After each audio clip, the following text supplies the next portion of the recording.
this is obviously a very unusual topic that I'll be mentioning here. It will relate to psychotherapy, false memories, and so forth, so that all these sort of themes do in fact connect. But as by way of background, before I begin talking about some of the research we've done on people who've recovered memories of past lives and space alien abduction, I probably should explain how I got involved in these strange topics. In the late 1990s, we were doing a research study on memories of trauma in women who had been sexually abused as children. It was a neuroimaging study, and I was one of the clinicians who was doing the psychiatric diagnostic interviews. We were bringing women in from the community and so forth, and I was interviewing them. And in the course of about 7 days, 10 days, something of this sort, I had 3 strange interviews with women who had responded to our ad in the Boston Globe asking for women who'd been sexually abused as children for this neuroimaging study. And in each case, it was almost the same story. I got to the point in the interview where I was asking about the sexual abuse, when did it occur, what happened, who the perpetrator was, and then the potential subject said, I don't know. I thought, you don't know? I asked him, you don't know who the perpetrator was, what happened, so forth, and said, no. And of course, my first thought was, did they misread the ad? That wasn't the case, and so I asked as politely as I could, well, how is it that you responded to an ad seeking volunteers for a study on memory of childhood sexual abuse, and you have no memory of having been abused?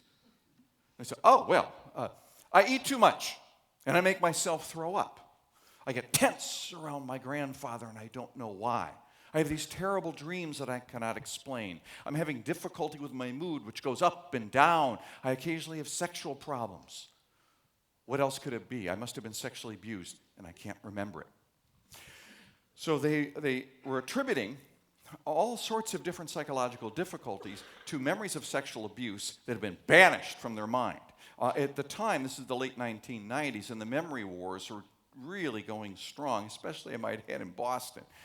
And turns out we couldn't use these subjects in the neuroimaging study because it required autobiographical memories and so forth. And I was mentioning to another one of my colleagues, Dan Schachter, a memory expert, and I said, Dan, I just interviewed these people. What do you think about this? And I said, you know what we ought to do? Let's study them. Let's bring people into the laboratory who believe that they harbor repressed memories of childhood sexual abuse, study their cognitive functioning and so forth. And Dan's first thought was, well, Rich, maybe it was just a fluke. I said, how do you know? Let's put an ad in the paper. Let's see if we can find people out there who believe they have these sorts of memories. It turns out we had no difficulty finding them. And we did several waves of studies that involved several different groups of subjects, and I'll return to this at the end of my talk. We had people who believed that they had these repressed memories of childhood sexual abuse, and try as they might, they had yet to uncover them. Then we had another group of subjects who had recovered memories of childhood sexual abuse. That is to say, they had reported having been abused as a child, and then it was a long period of time that the memories did not come to mind. They didn't think about such matters, and boom, they encounter reminders, and now they remember it again. Some of these people came out of some of the psychotherapies that Dan was just mentioning, the so-called recovered memory therapy techniques, as the critics called it. Others, it was a different case, and I'll return to what I think is a solution to the memory wars, the memory debate, at the end of my talk. I'll return to this. And then we had another group of subjects who never forgot the memories. When asked, was there ever a period of time when you had forgotten that you're a sexual abuse survivor? They would say, what, are you kidding? No, I wish I could forget. But no, it's always right there. These are not the sort of things that people forget. They got a little bit indignant at the idea that people could be incapable of remembering such things. And then we had another group of comparison subjects who never had been sexually abused. Although one cranky interviewer at the Journal of Abnormal Psychology once said to us, how do you know they don't have repressed memories? Thankfully, the editor didn't. Said, ignore that comment, Rich. You can just, But in any event, we did a whole bunch of studies on these individuals, and one of the line of research suggested that people with the recovered memories of childhood sexual abuse had heightened false memory propensity in a simple laboratory task I'll describe later. And it was from this group that we that we then began to study people that we were much more sure had false memories. And this is how we got into the space alien abduction business, and also more recently, the past lifers. Some people, by the way, have said, well, are you equating people with recovered memories of childhood sexual abuse, recovered memories of previous incarnations from previous lives, and alien abduction? No, we're not equating them. There's some similarities, but the differences among all three groups are quite striking, as we later learned. So, I'll start actually with our more recent work, and this will work backwards. We've been studying these people who've recovered memories of past lives. They are very common out there. If you close your eyes and throw a rock in Cambridge or Boston, you're likely to hit someone with past life recovery memories. These guys are so common. They're much more common than abductees, as it turns out. In fact, there's an entire past life therapy association in America. Incredibly enough, one of my graduate students, Cynthia Myersberg, attended one of their associations. The keynote speaker was Shirley MacLaine's channeler. Some of you might remember that actress who had got quite famous recovering memories. Now, not all of the past life subjects actually have been in recovered memory therapy. So the sources of discovery of the phenomena that they deem evidence of previous lives is a little bit more diverse. I should also add, by the way, that people often say, well, wait a second, is this just Hinduism, Buddhism, world religions where reincarnation figures? No. In the standard doctrines in these religions, people do not have access to memories of the previous incarnations unless they reach levels of spiritual enlightenment, such as that of the Buddha. Okay? But our subjects, hey, no problem. They've got memories from those previous lives, and there are no Buddhas here. I mean, this is just regular folks.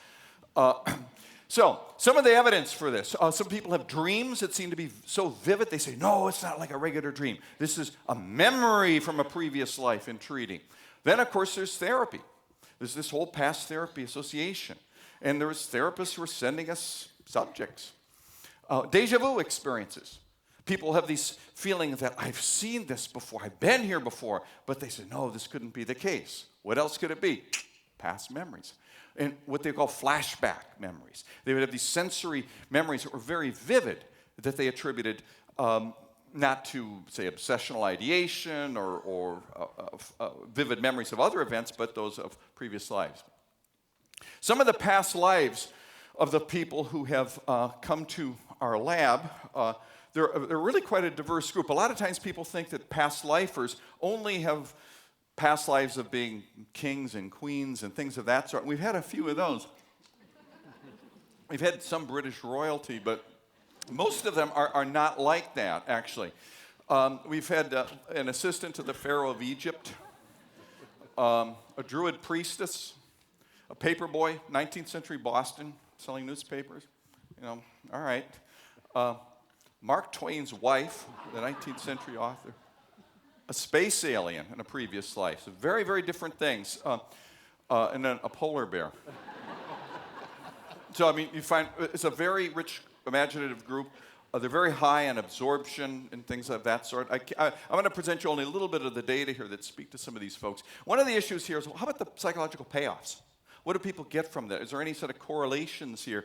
And this is not experimental data here, but these are sort of correlations that we've done. We've administered, for example, some of the questionnaires that the positive psychology types have developed in terms of meaning of life, searching for meaning and so forth, and also fears of death and the like.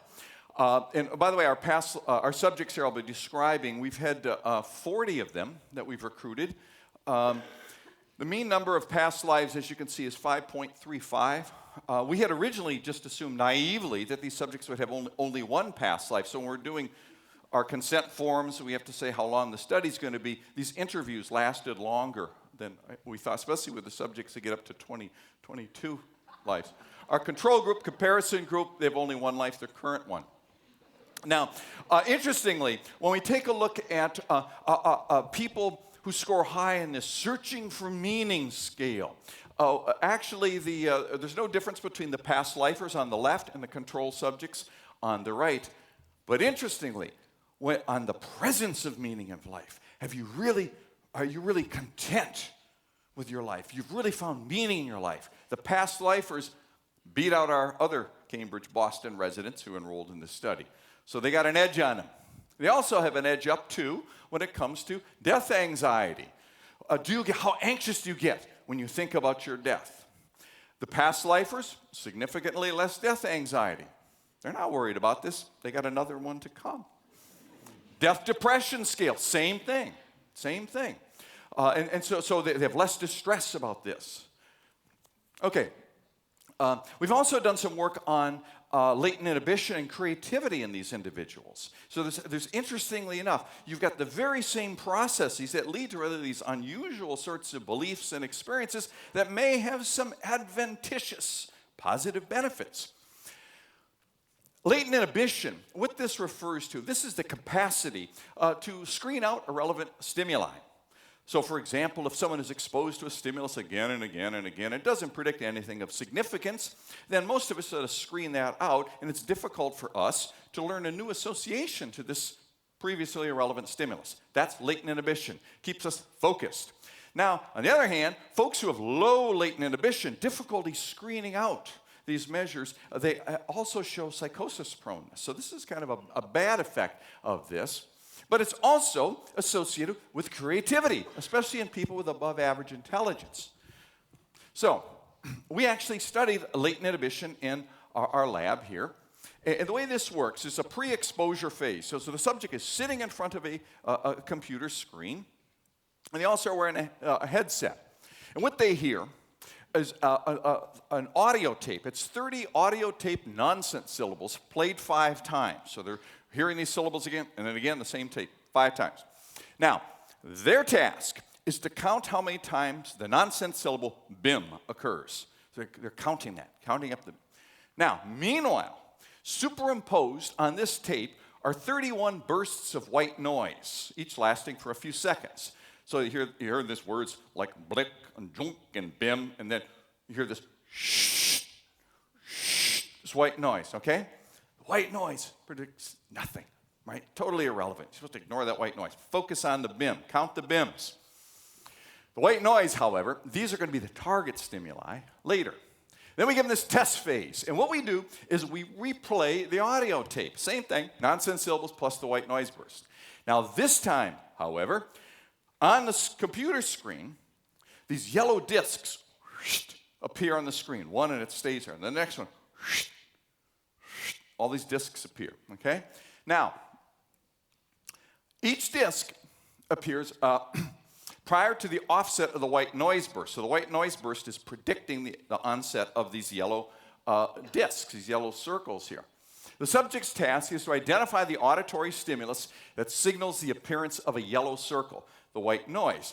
Now, if you have high latent inhibition, you've screened out these stimuli, the white noise on the first phase, you'll have a harder time figuring out the rule that, hey, it's that white noise that predicts the yellow discs.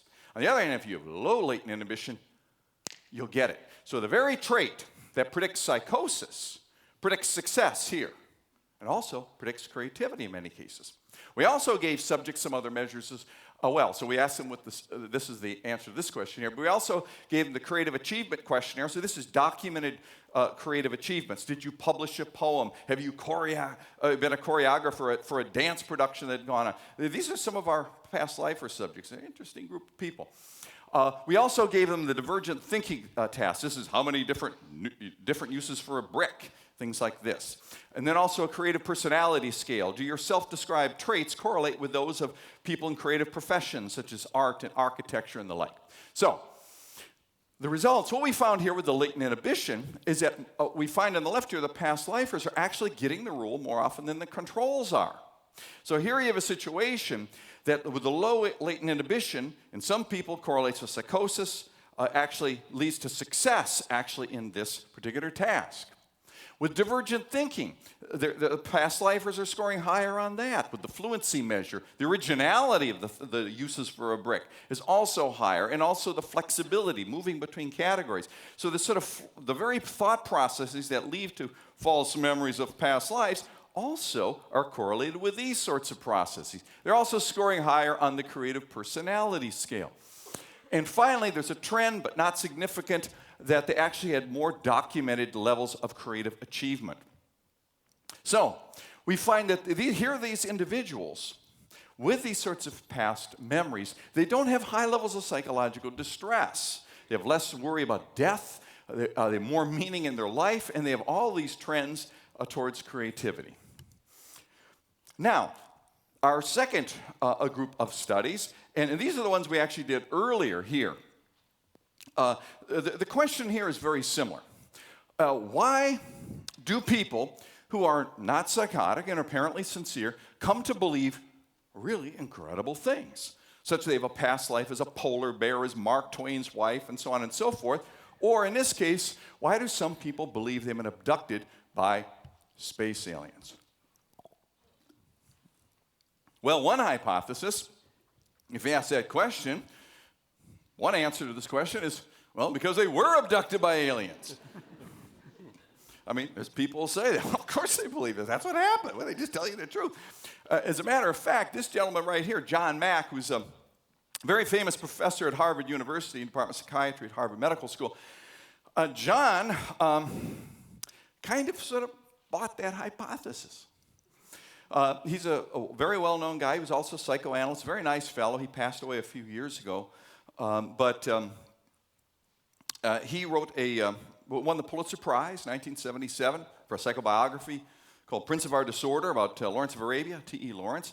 But he became perhaps more famous for another book called Abduction, Human Encounters with Aliens. It was a New York Times best-selling book and caused a huge brouhaha at Harvard Medical School. There was they had grouped this panel of professors together, and they said they concluded that, John, you really probably should stop hypnotizing these individuals and helping them recover memories of alien abduction. He thought he was just helping bring the memories forth. We heard a little bit about hypnotic therapy from Dan just a few minutes ago. This is what he was doing, and then the media got a hold of this fact that Mack was being sort of called under the carpet, and they're warning him about this. And the headlines are fun. The Boston Herald had a big headline that said, "E.T. phone Harvard," and this wisecracker journalist begins, "Well, until recently, Harvard professors did not believe in alien abduction, but now Professor was one guy here. Come on." Mack, and so he went ahead and he gets this group together. Harvard says, "You need to interact with other scholars on your research on anomalous experiences." He goes out, gets a little foundation grant, and invites 24 of us together. I was doing all the research on recovered memories of childhood sex abuse, so I was invited. So here we are. It was held at Harvard Divinity School, not the med school. That's interesting in its own right. And it was about 24 of us, and I said, well, this is a psychology problem, psychiatry problem.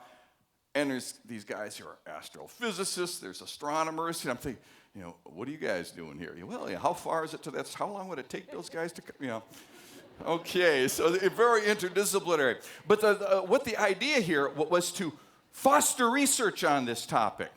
And so our group, we were originally trying to figure, we need to get people with recovered memories that we're pretty darn sure are not true.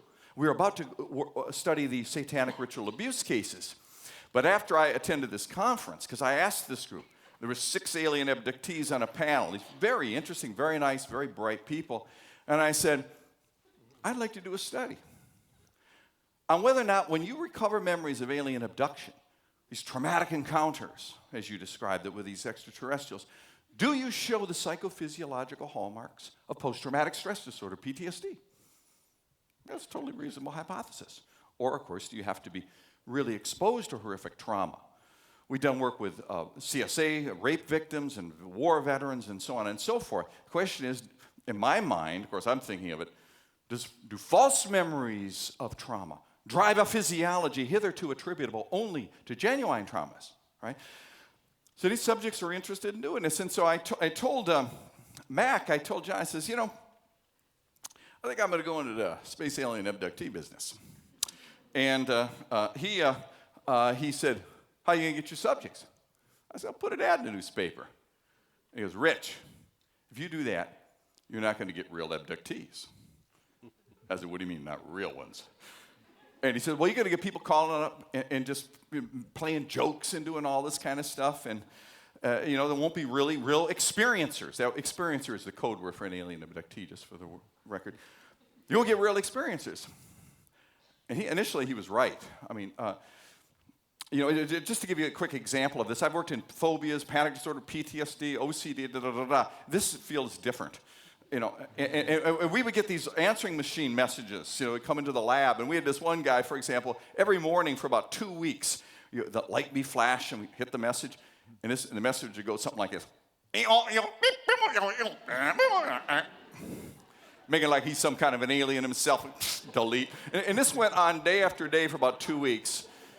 But some of these people who are joking around were a little more creative. There's this one guy who calls up, and the message goes, I'm making up the name here, because, hello, this is Bob Smith. I'm calling from Boston Chevrolet. I saw your ad in the newspaper about your research you're doing on memories and people abducted by space aliens. And I've been abducted by aliens, and I'd like to hear a little bit more about the research. So please call me at Boston Chevrolet at 617-555-1212. So I told Susan Clancy, my grad student at the time, I said, Susan, I think we got a live one here. This is great. So she calls him up, and this guy answers the phone. He goes, this is Bob Smith. You in the market for a car today? That's how they talk in Boston. Are you in the market for a car today?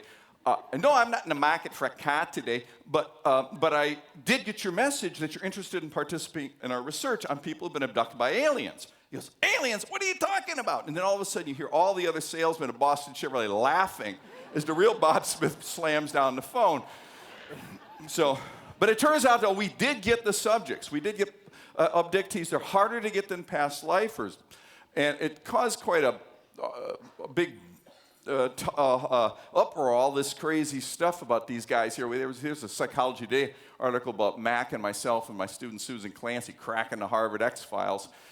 Are alien abductions a misunderstood sleep phenomenon? I'll get more on that in a minute. Or apocalyptic warnings. The answer depends on which constellation you work for at Harvard. Psychiatry, psychology. Here's our ad. Have you been abducted by aliens? Researchers at Harvard are seeking adults and so forth. Now, our first question here was the one that sort of motivated this in the first place. Are people who report abduction by space aliens prone to develop false memories in the laboratory? Now, before I actually go into the details of the experiment, I want to describe a little bit about these subjects. When I would ask these folks, how did it all begin? How did this all begin for you? The typical sort of thing I was hearing was the following. They would say, well, I was lying in bed on my back, and a few hours before dawn, I wake up, and suddenly I try to roll over in bed, and I'm totally paralyzed. I can't move at all. I can move my eyes. I can open my eyes. I'm absolutely terrified. And I start experiencing these tingling sensations going through my body. And I hear this buzzing sound, zzz, and suddenly I can look around, and all of that I can see in the semi-darkness of my bedroom. These beings in there, and I'm absolutely scared out of my mind. I have no idea what's going on. And then shortly thereafter, I wake up, I can move again, and I'm just absolutely scared out of my mind. It turns out what this apparently is an episode of what's called isolated sleep paralysis, accompanied by hypnopompic upon awakening hallucinations. This itself is really not a form of psychopathology. It's really kind of like a hiccup in the architecture of REM.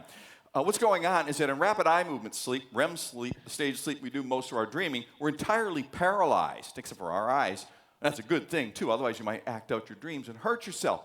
But in these cases, there's sort of a dysynchrony, a disconnect between the cognitive, the mental aspects of REM and the physical paralysis. So you're already awakening, but the paralysis is still in effect. And this can go on for a while. And most people become very terrified when this happens. They are, oh my God, I can't move. I may have a neurological disease. They're not simply saying to themselves, oh, no worries. It's a simple dysynchrony in the architecture of REM. It'll pass. It scares the wits out of people. And about 5% of the folks who have this will have the intrusion of REM mentation into emerging wakefulness. So they'll actually hear things, see things, and so forth. And so we had these episodes of sleep paralysis reported by our people who recovered memories of alien abduction. What they would do is then go to various mental health professionals who then said, you must have repressed or blocked away what happened next. And so they would hypnotize them. They would sort of relax them and sort of regress them back to the moments when they woke up and they saw these beings. And then these people would start recovering these memories of being whisked through the wall. That's right, not the window, the wall. Through the wall, up into a spacecraft, and then the aliens are doing all of these sorts of things. They had recovered memories of hybrid breeding programs they've been involved in. They met their hybrid children. These are all the stories I've heard. And I asked myself, well, these children, were they? Yeah, they'd say, they communicate to me. They would say, "Daddy, Daddy," and I said, "What language?" And they go, "Oh, by telepathy." I said, "Okay." But now this sort of phenomenon has been around a long time. This is a painting by Henry Fuseli, the Swiss-born British painter in the late 18th century, an early exponent in Romanticism here. This is called The Nightmare, but sleep researchers say this is not a nightmare. This is sleep paralysis. There's a woman on her back, and you got this incubus, the little guy with the horns on his head, agent of the devil, sitting on her chest. So people often feel like there's something on. Our subjects will say that sometimes the alien will be on their chest, pressing on them. They can't breathe. Like this, and there's the mare in the back. I guess they call it the nightmare. But this is actually a sleep paralysis episode here. Incidentally, so around the world, people interpret these figures in the bedroom differently. In fact, in the late 1600s in Salem, Massachusetts, there was a case of a guy who had sleep paralysis, and the spectral image he saw in his bedroom was that of a witch who was on trial. She was hanged based on his sleep paralysis testimony. So this has been around a long time. Then we had a group that we called the repressed memory group, for lack of a better word. I put that in scare quotes. These are people who came into our lab, and we asked them about their memories of the abduction encounters, and they said they didn't have any. I go, here we go again. So I said, well, so how is it that you think you've been abducted by aliens, you don't have any memories? And they said, oh, you see these marks on my wrist? I think they're the result of an alien probe. Okay? Or they would say, whenever I see pictures of the E.T. character from the movies, I get a panic attack. Why would that happen? Unless I buried memories of this. Or my favorite one, this one guy said, I have a passion for reading science fiction. Explain that. And I'm thinking, we got a lot of ideas that a lot of explanations I could come up with, right? Like science fiction. I don't know. But whatever. So Clancy and I, we discussed. I said, "Oh, let's bring them in," And then we had a control group. These are people who deny ever having been abducted by aliens. And so the paradigm is the Diess-Rodiger-McDermott paradigm. Basically, what happens here is that participants listen to or view. It's different ways to do it. They listen to 20 lists. These are neutral word lists. Each list is followed by a free minute recall. 1 minute free recall, and then we have lists that we have recognition as well. Now, the example of this here, so we've got, this is just of a typical list that is used in a Diess paradigm, and each list has a word that captures the essence, the gist, the theme of the list, but it's not presented, right? So the question is, do people have this simple false memory of encountering the critical lure word? So we got here bed, rest, awake, tired, dream, wake, night, blanket, doze, slumber, snore, pillow, peace, yawn, drowsy. And the word that's not on the list, to paraphrase Sherlock Holmes, the dog that didn't bark in the night, the word that you'd expect, it's not jet lag either, is sleep, right? So the question is, do you have a greater proportion of the abductees than is saying, I saw sleep? Turns out that when you do actually, so the rate of both the repressed and recovered subjects for taking the bait, remembering, recalling the critical lure is higher. And for the list where all of the associates are the same, that really pulls you out. Everybody tends to go up in false recall, but the abductees especially so. You get the same pattern for false recognition as well. Okay. So, the adults reporting either repressed or recovered memories of alien abduction are indeed prone to this false memory propensity. We also found this was the case with the past lifers, but I don't have time to show those data. Now, then the other question, the one that actually got us started on the space alien abductee business was the psychophysiology one. Do alien abductees exhibit the signature of PTSD? What we used was a paradigm called script-driven imagery that was devised by Peter Lang, the psychologist, who was studying at the time specific phobias. so that you'd have a description of an encounter, say, with a snake, or giving a public speech, or whatever it happened to be. It's been adapted by my colleagues Roger Pittman and Scott Orr for autobiographical memories. What we do with this version of it is we have people write down, for example, the war veterans or the sexual abuse veterans, their two most stressful experiences related to the Vietnam War or whatever. I'll give examples in a moment. So we have them do the class is traumatic. We do two of them, but we have traumatic and then stressful memories that could be potentially trauma-inducing, actually, but aren't related to the person's PTSD, if you're studying PTSD. And then a script related to a positive memory. So a lot of times these might be, being an automobile accident might be the stressful one. The positive one might be the birth of my first child. And then the neutral one is doing the dishes last night or mowing the lawn last weekend. We then take these scripts and convert them into this script that's audio taped, that's in the second person present tense. And so then the subject's in the laboratory listening to this script and we're measuring their psychophysiology. Heightened physiologic responses to the trauma script associated with PTSD is the signature we were looking at. Now here's just an example of one from a study that Scott Orr and Roger Pittman did from the Vietnam War. It's May 1968. This is what they're hearing. You're on an ambush just north of blank, the village, when your unit encounters a divisional-sized force. As the area becomes illuminated, the enemy attack with hand grenades. Your eyes open wide as hand-to-hand combat breaks out. You feel so frightened that your teeth cannot stop chattering. The grenade hits you in the head, and your heart begins to pound. You pick it up and throw it. The grenade explodes, wounding you. Your whole body shakes. Now, what Peter Lang called the stimulus propositions and the response propositions, the description of the evocative context and the description of one's own reactions, we incorporate into these scripts. I'll give an example of one for an abductee in a moment. So in this study here, we had a lot of overlap. We had a bunch of the subjects who were in the memory study also were in this one. All of them had sleep paralysis plus hypnopompic hallucinations. 80% of these folks had recovered memory sessions to help them get these really detailed memories. 70% of them had recovered memories of having been involved in hybrid breeding and encountering their offspring and the like.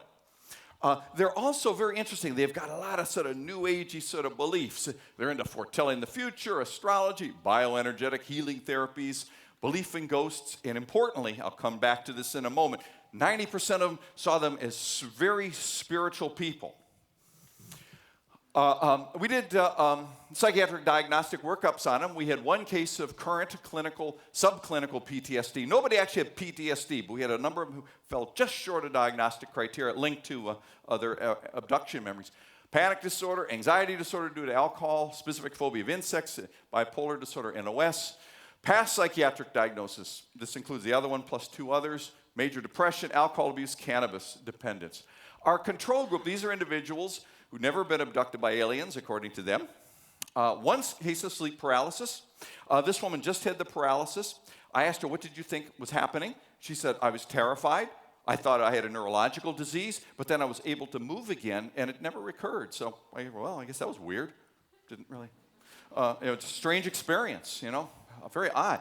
No current psych disorders, one past major depression. Some of these folks, too, got into these. Once you get outside the ivory tower, William James Hall, where I work, people believe in a lot of weird things, The psychometric results, and this is very interesting, because we're studying folks that are doing pretty well right now, but we see that they're high on magical ideation. That's belief in unconventional modes of causation, not endorsed by science. And absorption. Absorption is a trait that is really kind of cool in many ways. People who are high in absorption, they get pulled into a novel. It comes alive before their eyes. They're entranced by a sunset, things of this sort. They're also often quite creative. Our past lifers are very high in both of these as well, just for the record. But in terms of depression, trait anxiety, they're doing just fine. Okay, here is an example with all the confidential identifiers removed of an alien abduction recovered memory. You're on the ship, walking down a corridor with an alien. You enter a room and see a group of hybrid children playing. They're half alien and half human. Walking into another room, you see a group of aliens and humans standing in a circle around a table. Suddenly you realize that you must make love to this alien woman right there in front of everyone. Your heart begins to beat faster and your hands become clammy and sweaty. Your face is flushed and you feel warm. You hate this. You detest having sex with this slimy, non-human alien. But you have no choice. You are lying naked on the table and she mounts you. You feel sick to your stomach. Behold the power of hypnosis. That's recovered memory. And so you start with a sleep paralysis and then this is where you go. So the question we had is, do abductees exhibit greater reactivity, physiologic reactivity, to abduction and stressful scripts than to positive and neutral scripts relative to the control subjects? Yes. Here's the p-values: heart rate, how fast your heart is beating, skin conductance, sweating on the palm of the hand, electromyographic activity, sort of the facial muscle tension. They're hearing these scripts and imagining them, they're getting all tense. It's a little bit easier to see the psychophysiology here. You can see here the hatch bars are the abductees. They respond to the stressful scripts as well, but they're much higher than the control subjects. They tend to be a little responsive overall, but the contrast effects are significant. Incidentally, the control subjects are listening to the same scripts of the abductees, so they're matched, okay? And so the control subjects there, and they're hearing this, something like you just saw here. And these guys, they don't respond much. You know, they come out of the lab and they say things like, that was weird. Skin conductance responses, we see the same kind of pattern, same with EMG activity. Now, what's interesting, if you take a look at the trauma script, the response to the trauma script, say there's a heart rate, minus the response to the neutral script, and this is the abductee data, and on the left are post-traumatic stress disorder data from the Vietnam War. These are real PTSD patients. What you can see here is, lo and behold, look at those abductees. When Scott Orr and I were looking at the data, we see this come, we were stunned. I mean, the responses are at least as great, in this case, greater actually, than people who have actually been traumatized and have chronic PTSD from the war. Skin conductance, same sort of pattern, EMG, similar as well. So, the take-home message of this study, I think, is that psychophysiologic reactivity, these physiological responses that go up in view of this psychological state of fear, to trauma scripts seems to be driven by emotional belief, whether accurate or not. So, for example, our original question, do people who really believe they were strapped to the table like this abductee was, does recollecting that apparently false memory produce a physiology very consistent to those guys who was wounded in the Vietnam War? And the answer appears to be yes. So the very fact that you get this emotional response itself alone does not authenticate the memory is true. It does, however, suggest that you believe it is, that it's real for you, so to speak, even though it may not be the case. It does not confirm the veracity of it. Okay, so we have a recipe for an alien abductee, the factors that seem to go into this. New Age beliefs, so that you have to be sort of entertaining the possibility of being abducted like this. Familiarity with the cultural narrative of alien abduction. You can thank Hollywood for that. The aliens are everywhere. Here's Weekly World News. Space alien backs Bush for president. That's the alien on the left, right there. The aliens everywhere. Here he is here. Space alien spotted hugging Senator John Kerry. This is during the Boston Democratic Convention some years ago. Senator Kerry's running for president. Does this make John a shoo-in? Apparently not. Elevated fantasy proneness. This absorption, very high. This is also elevated. The sleep paralysis and hypnopompic hallucinations. This too seems important. And these quasi-hypnotic memory recovery sessions. And finally, I think, to add one last thing, I think one guy here who's got an angle on this is Max Weber. Back in 1917, he gave a talk called, was published, called Science as a Vocation. And one of the things Weber said, one of the melancholy side effects of the advancement of technology and science in the 20th century, Weber says, is that science disenchants the world, that it drives away the ghosts, drives away the spirits, and that has good things and bad things about it. Our abductees, I believe, and this is also true to some extent with the past lifers, resist Weber's conclusion, they want this world re-enchanted. So, for example, when I ask these abductees, remember 90% who deem themselves very spiritual, they're mainly lapsed Catholics and lapsed Protestants. When I ask them, if you could do it all over again, would you rather not have been abducted? And they thought about it. It says, when this first happened to me, my world was shaken. I had ontological shock. You don't hear this from many people, ontological shock, whatever. The fabric of the world was ripped asunder. I was terrified, emotionally destroyed. The physiology suggests that. But now I realize that there are beings out there who care for us and for the fate of the earth. That now I realize that life has got this meaning. Pretty important. I've been picked for hybrid breeding programs, and that's cool, you know. But these aliens, they really care for us and for the fate of the world. It's deepened my spiritual appreciation of the universe. So I think that Weber was onto something right there. Now, the last thing I want to do, I got a couple minutes? Okay. Closing in on this one right here, is going back to the recovered memories of childhood sexual abuse. Well, our last wave of subjects, we studied a number of people with recovered memories of sexual abuse in some detail. These are people who report having been sexually abused at the age of 7 or 8, then report a long period of time that the memories never came to mind, and then boom, they now have recalled it, okay? So this is a very descriptive explanation or account of these folks. Now, a couple clues here. They were relatively young when this happened, around 7, 8 years old. Many years elapsed before they recalled this. The mean abuse episodes, 1 or 2, usually fondling. It was always nonviolent, and they knew the perpetrator. So, for example, the perpetrators would, they were exploiting them, apparently, sexually, but not threatening them in any way. We asked them, what were some of the reminders? Being asked, being in therapy. There were a few recovered memory therapy ones. Alcoholics Anonymous, somebody's at an AA meeting, someone gets up and says, my name is John Doe, I'm an alcoholic, and this is my story, and he describes being sexually abused in a way that was similar, and so the person just remembers this thing they hadn't thought about many, many years. Why do they think they forgot it? Some of them just sort of pushed it out of the mind. It was a weird, upsetting, strange, inexplicable, weird experience. It was kind of creepy, but not traumatic in the sense of overwhelmingly terrifying and perceived as life-threatening, as with rape and hurricanes and combat and the like. A bunch of these did seek therapy, a few for the memories.